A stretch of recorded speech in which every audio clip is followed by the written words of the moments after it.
Hi, everyone. It's your favorite MLB newsbreaker, Bob Nightingale, and you're listening to the Lollygaggers Dynasty Recap. Enjoy the show, and thank God for Jeffrey Springs.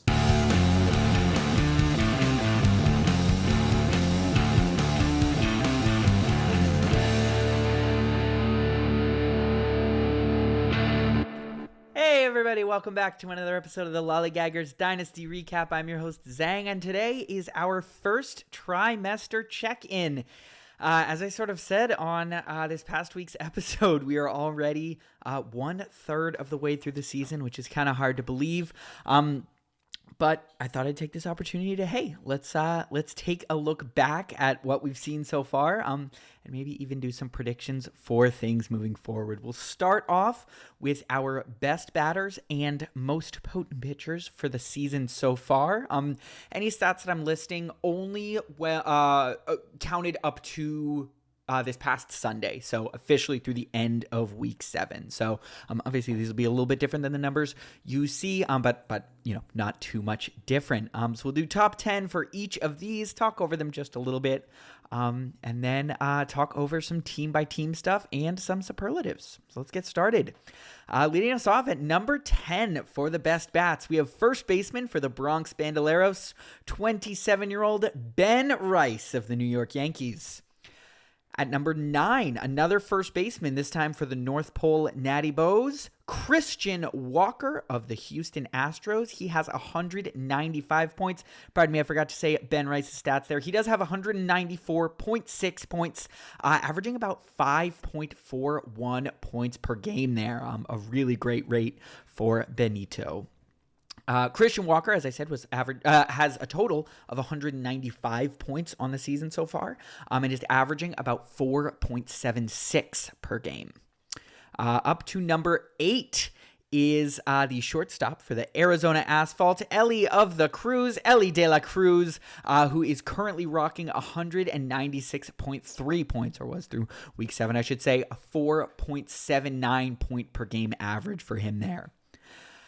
A surprise showing on this list, second baseman for the Southwest Kansas Rabid Coyotes. It's Ozzie Albies with 198.1 points, 4.83 points per game there for him.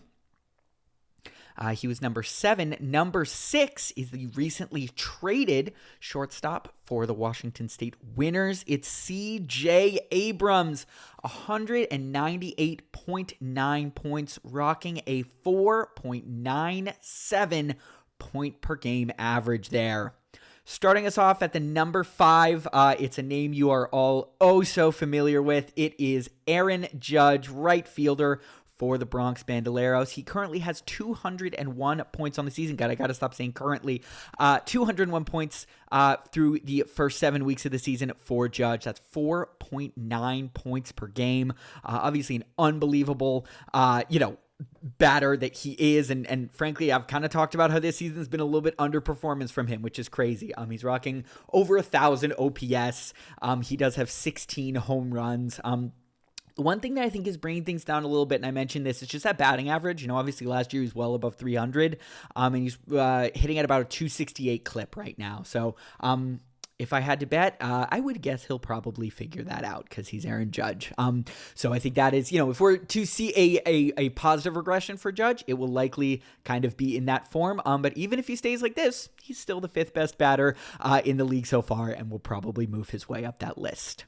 Number 4 has been young breakout star, the first baseman for the Washington State Winners and Cincinnati Reds in real life, Sal Stewart.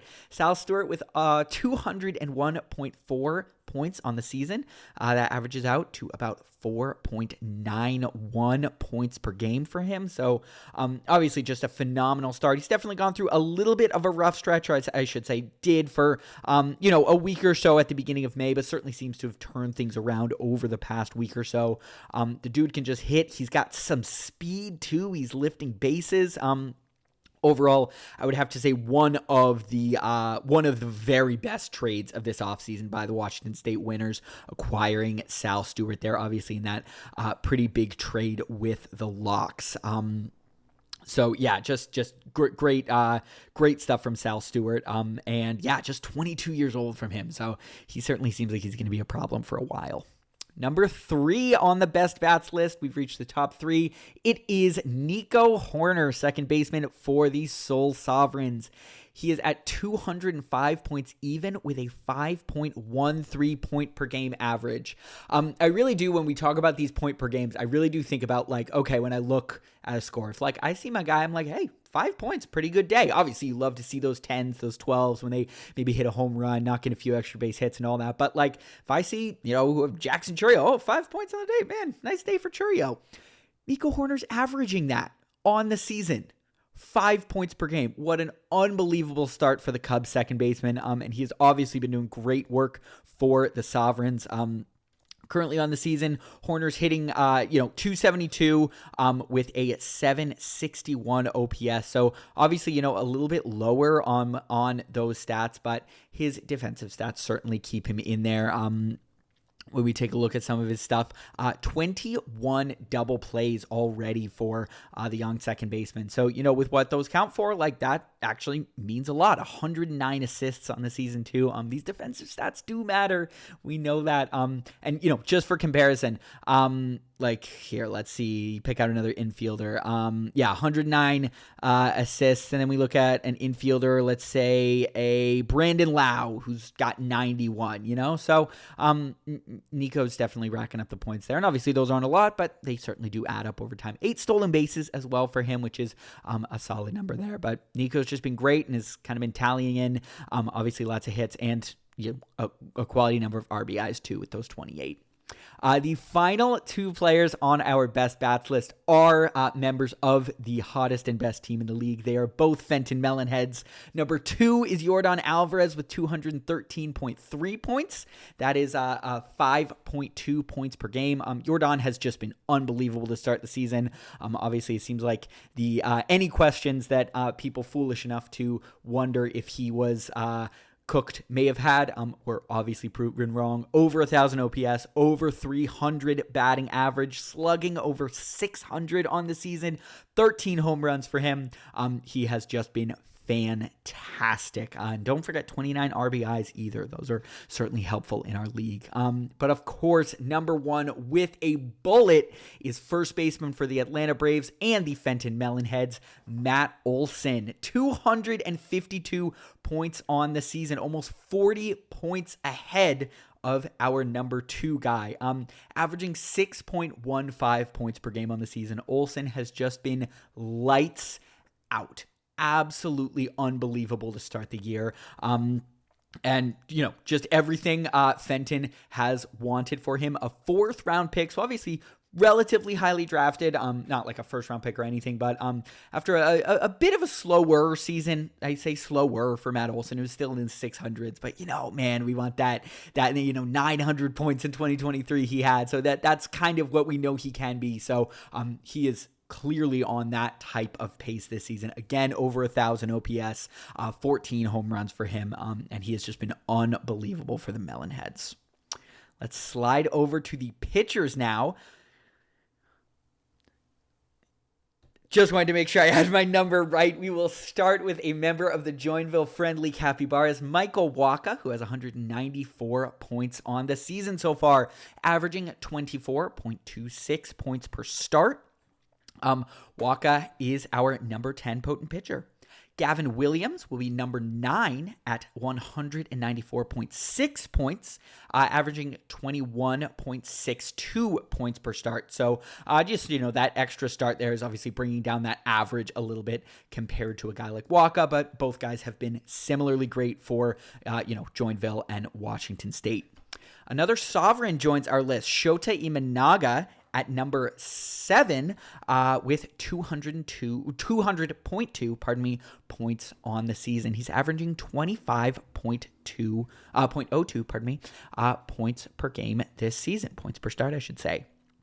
Chris Sale still getting it done at 37 years old is our number 6 potent pitcher on the list. 216 points for him, 27.1 points per start this season. He has been one of the keys to North Pole's early success. Our final member, this is number 6, Davis Martin. I can't count, guys. I'm so sorry. I'm working my way. I should have labeled them. I really should have obviously sailed that number 7 there. Davis Martin is number 6, however. Not a name a lot of us had on our list early on.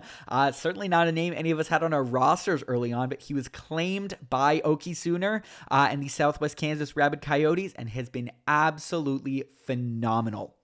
27.33 points per start. That totals up around 218 points in total. The young guy for Chicago has just been fantastic.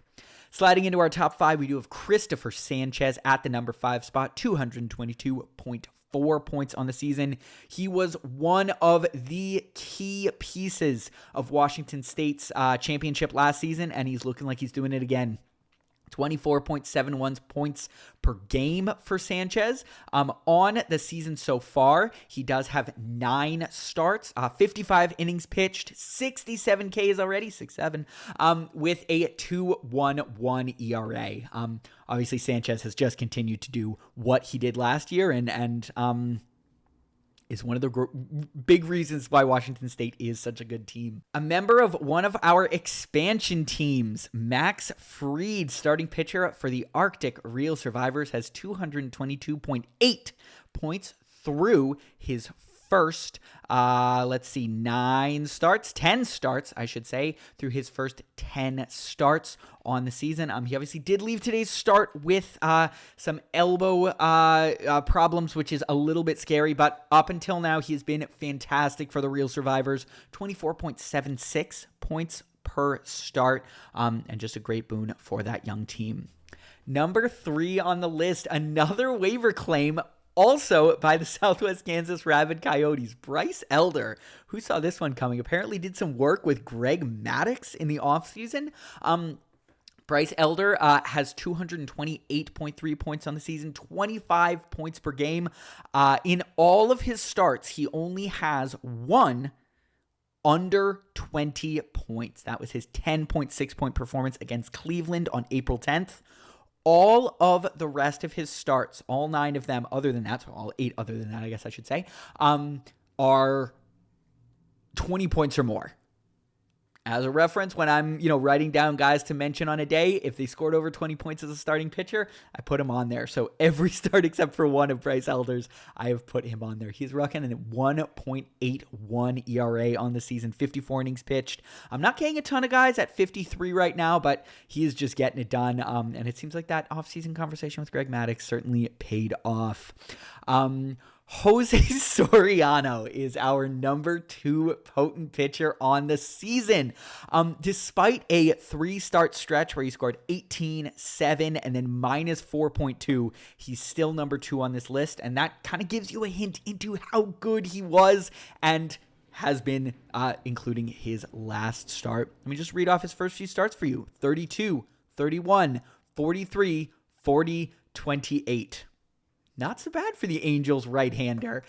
He is, of course, a member of the Fenton Melonheads, and is one of the big reasons they have been so good this season so far. He's rocking a 26.02 points per game average.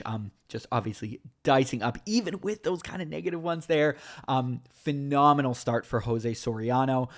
Just going to quickly take a look at his stats as I'm kind of saying this. 1.66 ERA, like he's killing it in the ERA department.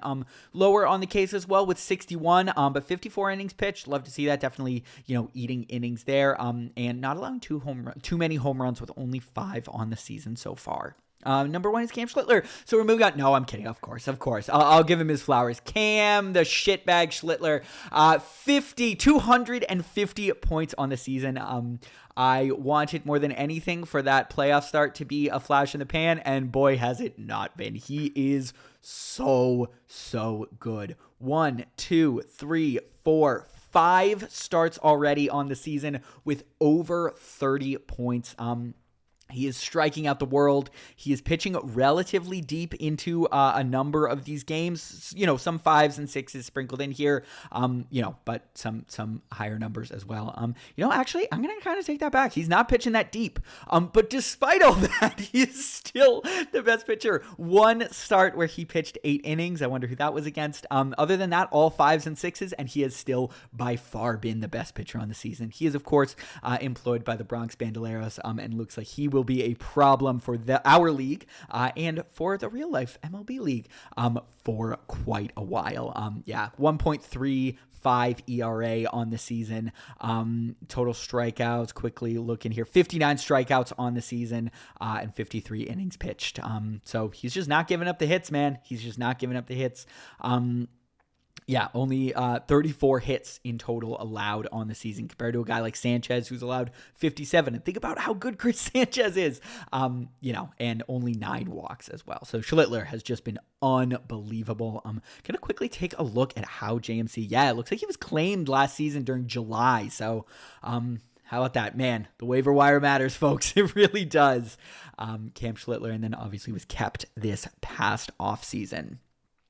Well, let's dive into a little bit of a team recap. This is just a quick little glance at each team. I obviously can't dive too deep into what everyone is got going on, but just a quick little summary of the season and to kind of talk things over. So I'll just be going in alphabetical order. We'll start with the Arctic Real Survivors.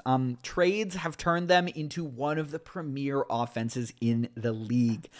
You've got guys like Bryce Harper, Cody Bellinger, Vinny Pasquantino, Mookie Betts, and more. And that is obviously an incredible core for an expansion team. Xavier Edwards, taken in the expansion draft, has been fantastic for them as well. Their second highest bat as of now. And the high end of the pitching staff is phenomenal. You've got Max Fried, who we mentioned earlier, Landon Roop, Framber Valdez, Jesus Luzardo. It's an unbelievable top 4. What I would say is the depth beyond there is definitely stretched a little bit. Grant Holmes is the next highest scoring starting pitcher. Beyond that, it's Ronaldo Lopez, it's Chris Bassett. So, beyond that, really high end that they've got at the top, there's some shakiness, and that's to be expected from an expansion team. I would say if I had to kind of pinpoint a weakness, that would be it. I don't really feel like it's that much of a weakness. This is obviously a very strong team. They are just quickly pulling back up our standings, although they've changed. That's right. Let me take a moment to talk about that right now, because holy cow, I cannot believe that tiebreaker actually came into play.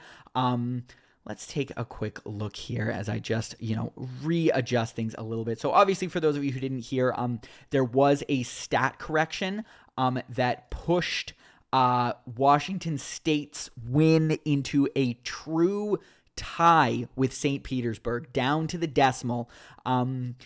And the first tiebreaker in the league, which is actually something I had to look back up because, we assigned it so long ago. That first tiebreaker is bench points scored. So because St. Petersburg obviously had more, I shouldn't say obviously, because they had more bench points scored there, they ended up walking away with the win, which handed Washington State actually what is now their third consecutive loss. So obviously a tough break there. And, obviously, like Mike said, a really hard pill to swallow, thinking you've won and seeming like everything is good. And then that stat correction kind of coming in. But those 7 days the program has to correct stats, and it does end up pushing the winners into 5th place. But we were, of course, talking about the real survivors who are in 6th place. So what they have done, obviously, to turn themselves into a playoff team has been fantastic. Let's slide down to the Arizona Asphalt, who everything's gone right, folks. And I mean everything. You've gotten bounce backs from your underperforming stars from last year, like Ellie De La Cruz.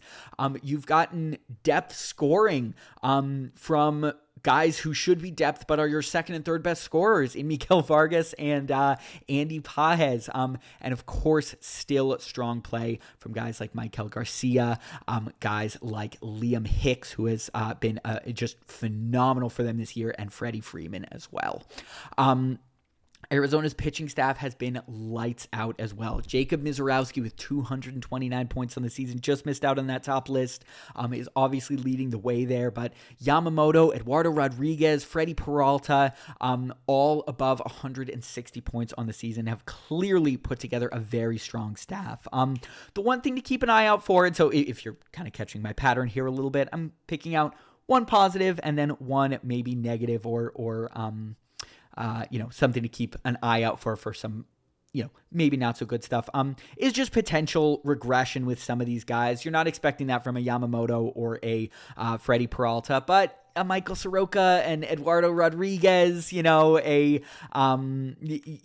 of those guys might be liable to regress, along with, some of the guys I mentioned earlier, like Vargas. I'm a little less inclined to believe that'll happen with Pages. He looks phenomenal.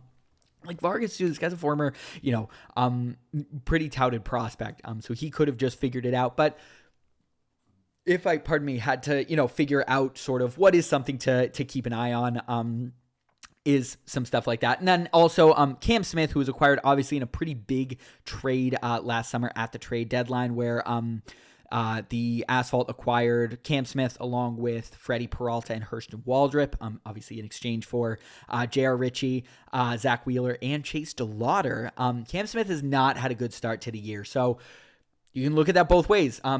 He could really continue to, bounce forward, or he could really bounce forward and end up being the player I think we all believe he will be, or, he could continue to fade a little bit, and that can be a bit scary. But overall, things have gone great for the Asphalt. After a quick sip of tea, we'll be on to the Bronx Bandoleros, where everything has gone right for the Asphalt. Unfortunately, kind of everything has gone wrong for the Bandoleros. Injuries have devastated them. Wyatt Langford, Ronald Acuna, Jackson Holiday, Cole Reagans, all guys who have gone down with injury or started the year on the injured list. Obviously, those are some pretty huge names and keys to this team. Something to potentially look forward to for this team is a boon when some really high-end guys come back. Obviously, Reagans, like I mentioned earlier, Schwellenbach, Jackson Jobe, Carlos Rodon, who just made his first start. Again, all guys who have either just come back or will be coming back soon. So that is definitely a potential boon to this starting pitching staff that has a good, I would say, top three in Will Warren, Chase Burns, and Cam Schlittler. Ryan Weathers has been good as well, but below that definitely lacks some depth. So obviously, if some of those really high-end type guys come off the IL, that could be really good for them. And this team has just been damn unlucky. There's no two ways around it. One of the highest scoring teams, I think around the middle of the pack, like 6th or 7th. I don't want to click off the screen right now to double check it, but very high scoring, but just got brutalized with matchups. So I'm going to continue to beat the drum. I do believe the Bronx will be back, but they are obviously not starting the season, I think, how any of us expected them to, or certainly how JMC wanted them to. Our next team is Cuyahoga. Serial Chillers made a really concerted effort to revamp this roster. Obviously, this team finished in last year, and Serial kind of said, screw that, guys. We're going for it. We're going in big. And the newly veteran revamped lineup has pushed them comfortably into that, center tier, that middle class of teams. And I think we will very likely see Cuyahoga fighting for that 6th playoff spot. I'm those of you who are obviously in the league last year all remember it was really tightly grouped between probably about 5 teams, all kind of fighting for those 5th and 6th playoff spots. So I really do expect Cuyahoga to be a part of that, in a large part because of their offense. 2, 3, 4, 5, 6, 7, 8, 9 guys over 100. So obviously really strong stuff there. Definitely more veteran laden than they used to be. 8 over 30. So that is obviously a little scary, but then obviously bringing in some really talented youth in guys like Fernando Tatis and Travis Bazzana coming up, who has been great in his start so far.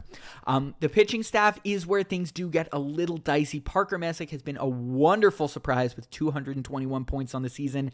But the next highest scoring pitcher is Kevin Gausman with 166, which obviously is great, but even a little underperforming for Kevin Gausman. Seth Lugo at 156 below that, and doesn't get much better. So, this team is definitely struggling to find that kind of high-end starting pitching, and I think that will kind of be their quest for the rest of the season. If they're able to do that, maybe to trade from some of that hitting core, and if you can balance things out right. Obviously, it's a tricky balance always with those things. That might be a way for them to really push for that final playoff spot. Time to move on to our team in first place. It is the Fenton Melonheads. Talk about a juggernaut. Holy shit. This team is unbelievable. 3 batters over 200. Obviously, Olsen and Jordan, who I mentioned earlier, and then also rookie JJ Weatherhold, who has 203 points already. He has been phenomenal. Drake Baldwin just below at 191 points. The offense has been great. The pitching staff has also been great. A stupendous top 5 in Randy Vasquez, Robbie Ray, Jacob deGrom, Michael King, and Jose Soriano, obviously in ascending order there. But what really gets me is the strength of the depth, that you have guys like Jansen Junk, who has 136 on the season, Connolly Early, who has 138 on the season, Joey Cantillo, who has 147 on the season, as your depth guys. This team is in a phenomenal position. By the way, this doesn't have anything to do with this season, but they've got Leo DeVries. He is going to be so good, in case you haven't figured that out yet. He's going to be so good.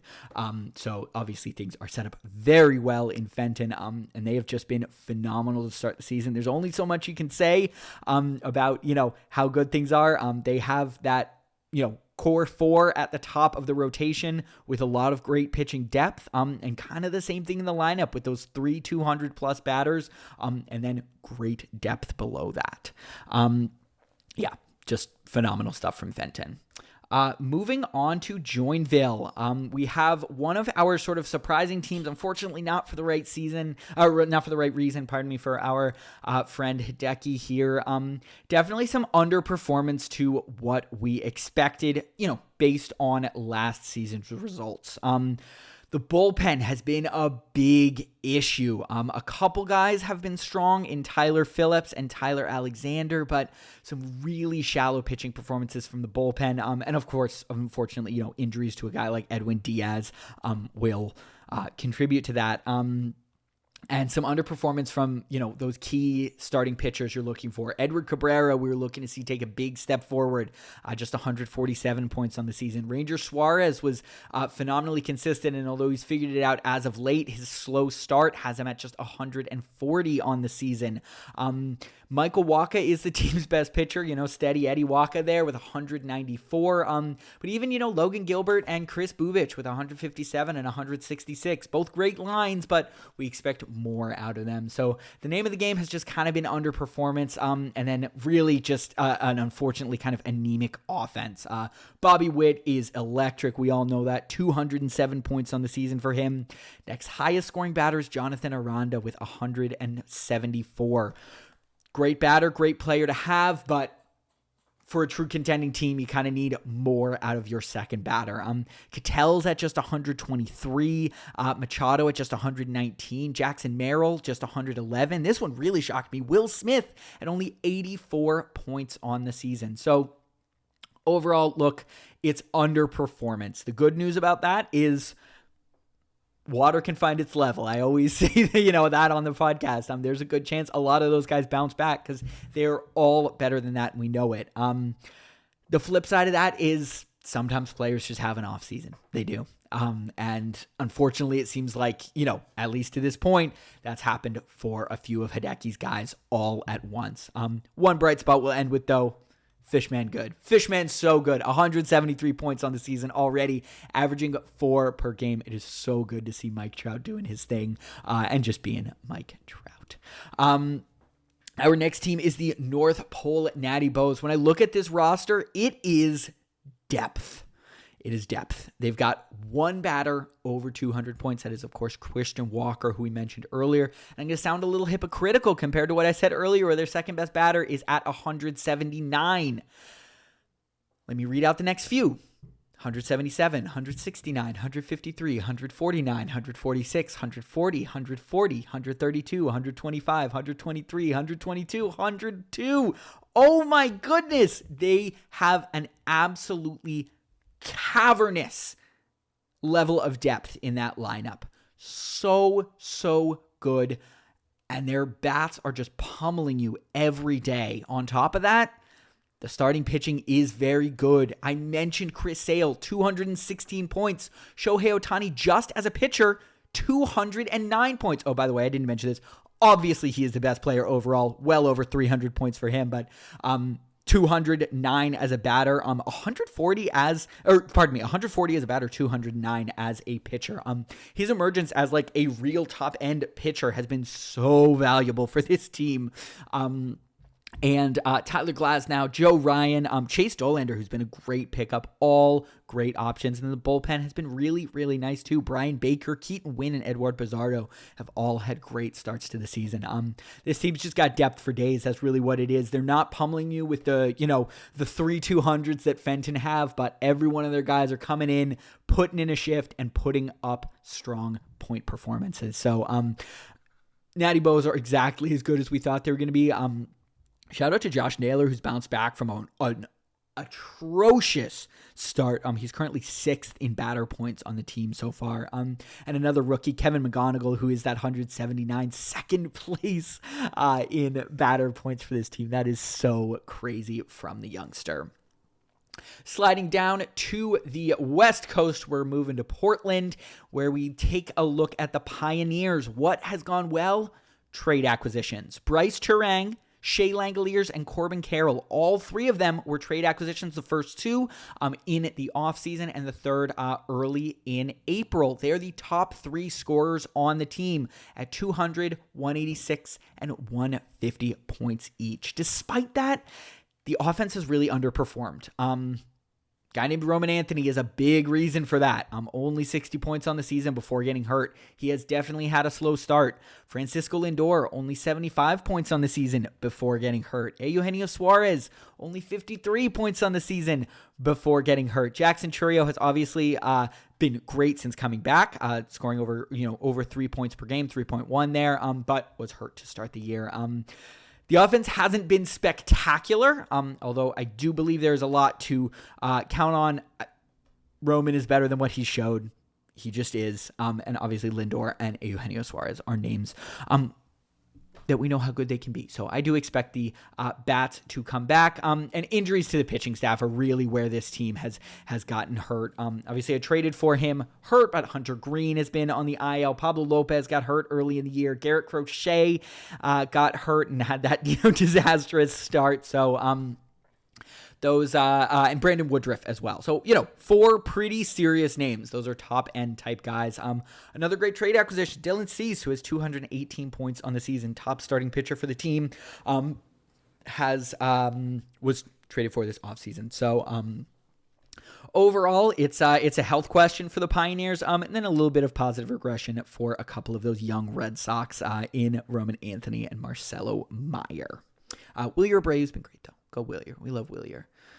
I'm going to try and clip in the best experience I ever had here.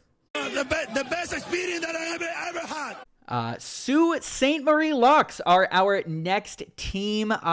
They are definitely in a looking to the future phase. They've struggled to really find that super top end talent. Chase DeLauder, who was traded for, has been very good, 161 points on the season, but obviously with what we've been talking about, you want a little better out of your best bat on the team. They've just struggled with the top-end talent on both accounts. Aaron Savali has, outside of Taj Bradley, who was just traded for, Aaron Savali has been the top pitcher for the team, 132 points. They just haven't quite found those really star guys that you need, and obviously that's a really hard thing to do as an expansion team, and we knew that, that was kind of going to be the case. And I think smartly. It does seem like KJ has kind of turned his eyes to the future. He has stocked up on a bunch of picks, and there are only 3 players on the entire team over the age of 30. And to make that better, 4 players, 3 arms and 1 bat, and 2 of those arms are relief pitchers. So, you figure those guys are probably going to be a little bit older. So this is a young team with a lot of good talent on it. And I do expect that they will be good sooner rather than later. But for right now, things have definitely been tough, along with a couple injuries. Obviously, that pitching staff, Casey Mize, Steven Matz, who was the last one I was missing? It was a batter in Gleyber Torres. Have hindered the team's, ability to kind of really, really get going. The Seoul Sovereigns are our next team. And I've got one reason for them. Nico Horner. Holy shit, has he been good. As we mentioned, 211 points. Kazuma Okamoto, who was a great pick in the draft. I want to revisit that draft soon. Maybe I'll sneak that in here. That'll be interesting to take a look at, just with those Japanese guys. He's been great along with Yandy Diaz as well. But the pitching staff is really where this team has made its name. Imanaga, who we mentioned earlier, 225 points. Nolan McLean with 182 points and crazy depth. Beyond that, Mitch Keller, Nick Martinez, Max Meyer, Mackenzie Gore, not the sexiest names, but 180, 179, 169, 154. This pitching staff has been phenomenal, and the bullpen. The bullpen has been incredible. Senzatella with 130 points on the season as a reliever. Sir Anthony Dominguez, Braden Fisher, Daniel Lynch, Ian Seymour, Andres Munoz, all have been lights out for the Sovereigns, and frankly, are a big reason why this team is so good. The biggest concern with them is, just some underperformance from, I think, from key veteran batters. Yelich, only 52 points on the season. Soto, only 88. Obviously, a couple of those are due to injury. And then Perdomo, just 127 after his obviously unbelievable season last year. I'll say what I always say about, regression. It could go either way. Obviously, those guys could bounce way back. They could kind of continue as well. Last thing, shout out to Brandon March, 130 points on the season already. He's been great. And I think in 10... Let's see, an April 6th claim. I know Inten has been lamenting the loss of Moises Ballesteros, but for a guy like Marsh, who thus far has been really great, hopefully helps you swallow that pill a little bit easier. 4 more teams to go, and we are coming to the waiver wire warriors. It is the Southwest Kansas Rabid Coyotes.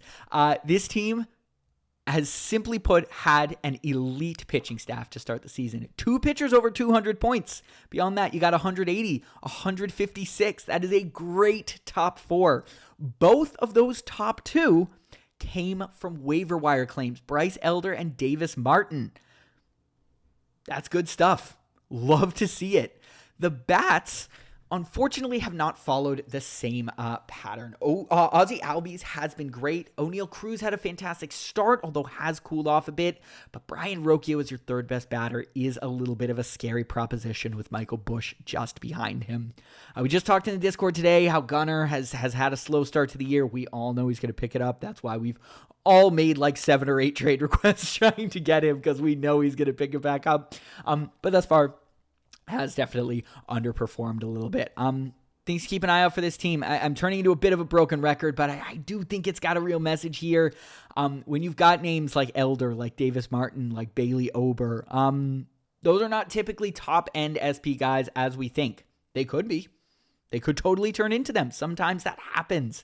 But it's also possible that they will regress. So keeping an eye on, I think particularly those top 2 in Elder and Martin, who have been, as Pierce Hawthorne would say, streets ahead of the others, is really something to keep an eye on. And unfortunately, Trevor Rogers does look a little bit cooked right now. I'd love to hear from Bose what it looks like watching him pitch. Obviously, I only saw that one game where the Red Sox played him, but he started with 3 strong starts, 32, 26, and 24. But since then, it's been a disaster. 3, -6, -6. So obviously, Trevor Rogers, who was a great waiver wire pickup last season, looks like he is struggling a bit right now.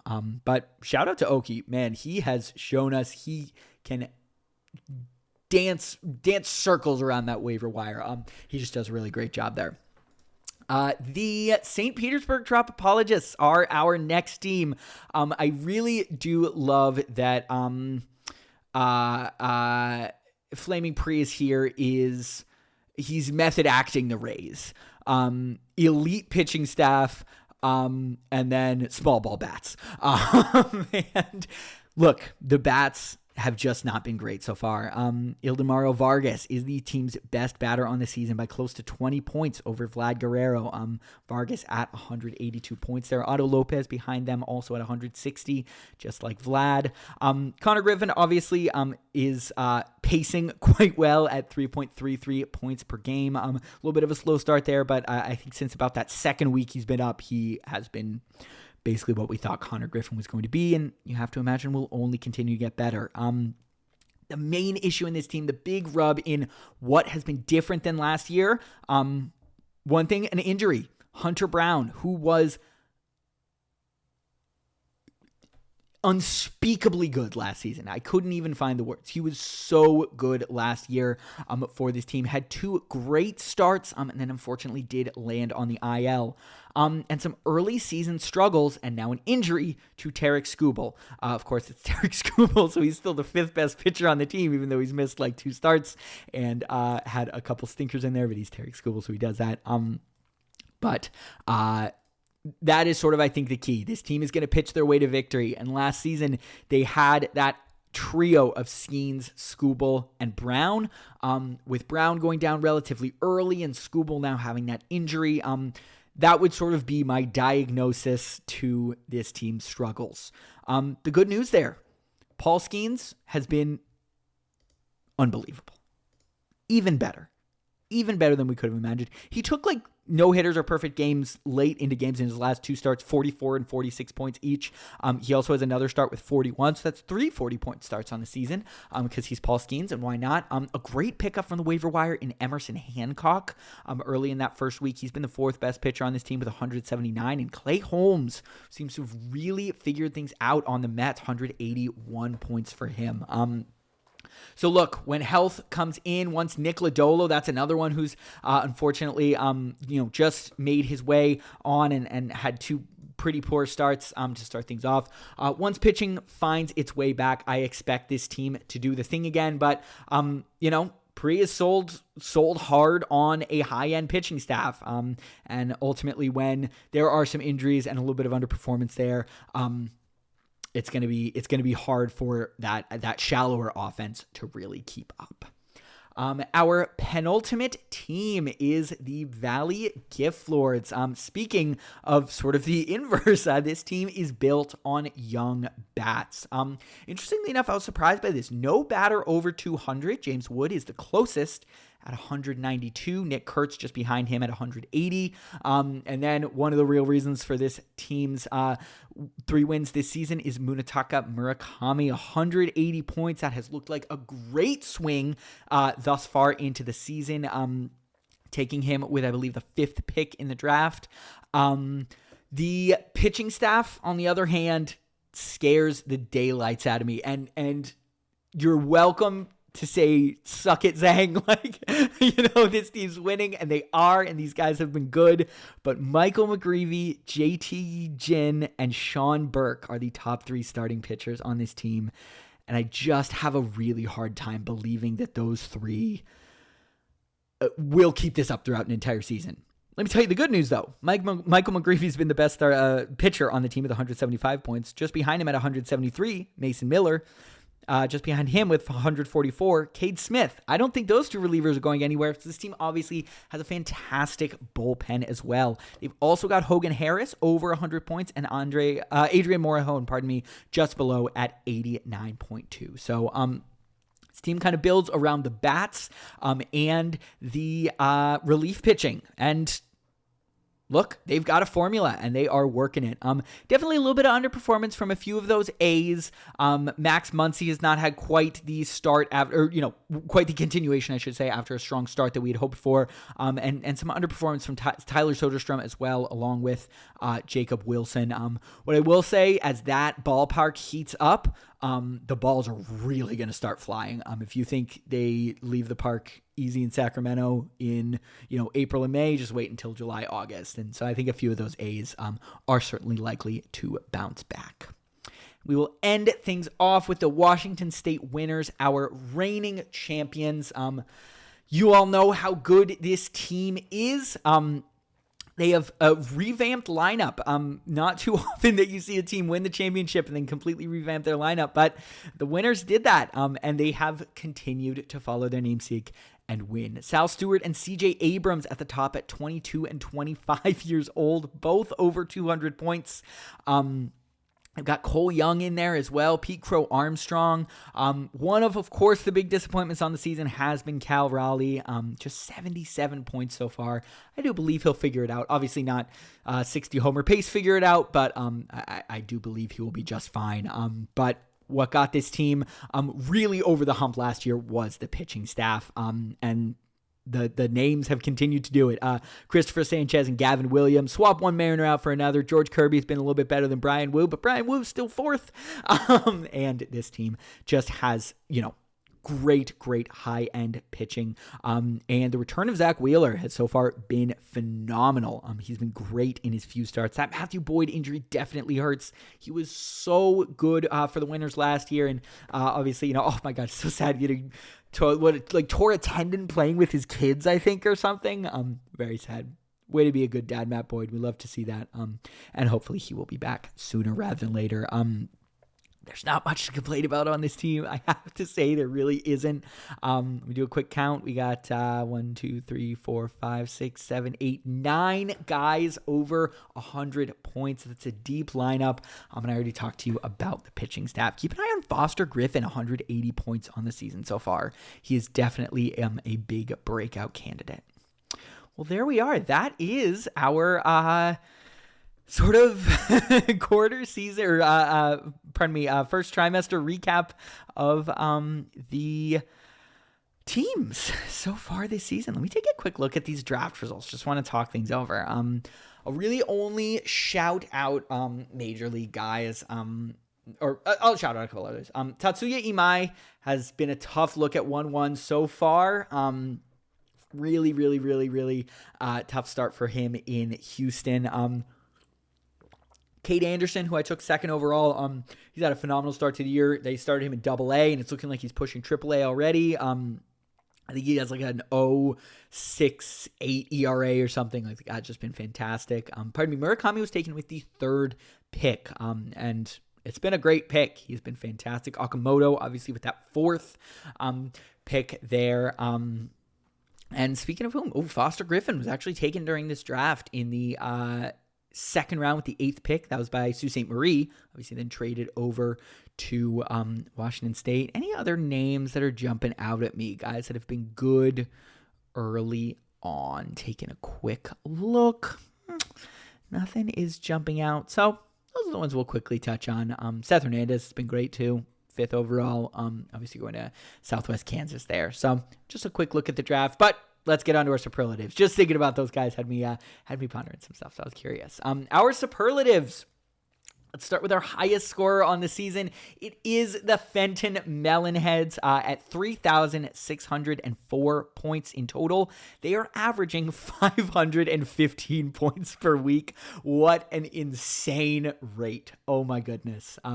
Our lowest scorer on the season so far is the Sault Ste. Marie Lux. They are at 2,709 points in total on the season, averaging about 387 points per week. The Sault Ste. Marie Lux are the team that has made the most trades thus far, at 57 total, averaging 8.1 trades per week. That is, of course, including the offseason, so it's not quite in there. But we'll count it in the weeks of the season, just because that's what we've gotten. That's what it is. The fewest trades so far has been, on the flip side, the St. Petersburg Drop Apologists. Just 5 trades so far this season at a rate of 0.7 per week. The biggest riser from preseason projections is the Fenton Melonheads, up 7 spots from 7th place to 1st. And the biggest faller from preseason, not projections, the power rankings that we all crowdsourced. The power rankings, biggest faller has been the Bronx, down 10 spots from 3rd place to 13th. The final thing we will cover here is the Homer standings. No, that's not home run standings. This is a check-in of how many players do you have from your favorite team. Let's get into it. In 14th place, the most restrained and disciplined member of our league, the Soul Sovereigns have just 1 Red Sox for in 10. That is Cedar Rafaela. Valley Gift Lords just behind them with only 2 Giants for El Martinet. St. Petersburg Trop Apologists in 12th place with 3 Rays, and Joinville in 11th place, with 5 Angels. Tied for 8th place, we have 3 teams. Arizona has 6 Dodgers, Fenton has 6 Guardians, and the North Pole has 6 Orioles. 4 teams tied for 4th place. We have the Bronx, who have 8 Yankees, Cuyahoga, who has 8 Guardians, Sault Ste. Marie, who has 8 Tigers, and Southwest Kansas, who has 8 Cubs. For our top 3 teams, we will break down how they are rostered. Of course, for all of these, this does include bats, arms, IL, and minors. Number 3 on the list, you used to know them as Too Many Mariners, or the Olympia Excess, as I've affectionately nicknamed Mike's team. They have 12 Mariners. That's right, too many indeed. No such thing. We love the Mariners. 3 bats, 3 arms, and 6 prospects. So Mike is well on his way to own all of the Mariners prospects as he has projected for us. Number 2 on the list, the Arctic Real Survivors have 13 Yankees, 5 bats, 5 arms, and 3 prospects. So Min certainly loaded up on his hometown team there in the expansion draft and in trades, and it seems to be working out pretty well so far. And if you're doing the math, shame, I know your name. Portland Pioneers at number 1 with 14 Red Sox. Yeah, I got 14 of them. I like the Red Sox, guys. Yeah, who knew? 4 bats, 5 arms. One of those a relief pitcher. The other 4 are starting pitchers. That is kind of funny. I do own, 4/5 of the starting rotation and traded away the only other member of the rotation. So I've got all those starters. We have good starters, to be fair. Oh, no, I didn't have Ranger. So I guess because I traded away Connolly, whatever. I've had a lot of starting pitchers. And then 5 prospects as well. I do love to do that digging into the Red Sox farm system. So that is our Homer standings at this point of the season. I am planning to do a 2/3 check-in as well, so we will update these standings then. I hope you all have enjoyed this little early mid-season check-in, and I'm looking forward to talking to you again at the end of the week. Have a good one, everyone. You know what that makes you, Larry? Lollygaggers. Lollygaggers. Did you know?